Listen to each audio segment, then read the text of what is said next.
నేను హైదరాబాద్ తీసుకొచ్చినప్పుడు చాలామంది చాలా రకాలుగా బాధపడ్డారు, చాలా రకాలుగా శాపనార్థాలు పెట్టిండ్రు.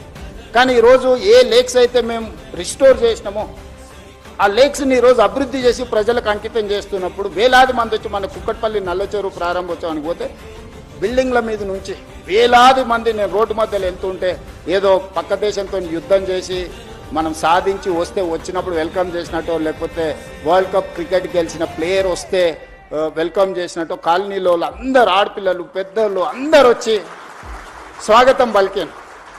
నల్లచెరువు 100% ఆక్రమణకు గురై ఒక కలుషితమైన ప్రాంతంగా చేస్తే ధైర్యంగా ఏమన్నా కానీ పర్వాలేదు, ఎవరు ఏమైనా అనుకోండి అని చెప్పి బుల్డోజ్ చేసినాం.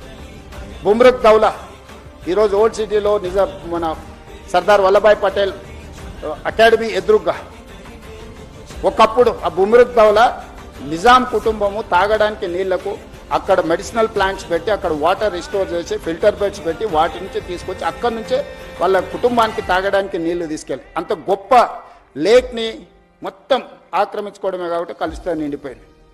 వాటి అన్నిటిని క్లీన్ చేసి మన ప్రారంభోత్సవానికి పోతే నార్మల్గా ఓల్డ్ సిటీలో ఇట్లాంటి యాక్టివిటీని అసలు అలౌ చేయరు.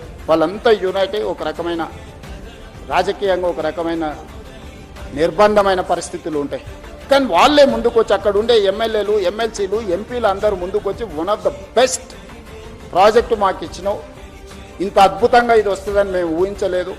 ఈరోజు వేలాది కుటుంబాలు ఇక్కడికి వచ్చి ఉదయం మార్నింగ్ వాక్ నుంచి ఈవినింగ్ సాయంత్రం అక్కడ జిమ్ ఓపెన్ ఎయిర్ జిమ్ పెట్టడం, మిగతా లేక్ ఎకానమీ కింద స్వయం సహాయక సంఘాలకు అక్కడ ఏర్పాటు చేయడంతో ఈరోజు ఆర్థిక వ్యవస్థ బలపడ్డది. ఆ పక్కన ఉండే వేలాది కుటుంబాలకు ఒక పర్యాటక కేంద్రంగా మారింది. ఈరోజు ప్రతి అంశాన్ని సాంకేతికంగా ఒక మానవీయ కోణంలో హ్యూమన్ టచ్ మేము ఎక్కడ మిస్ కాలే.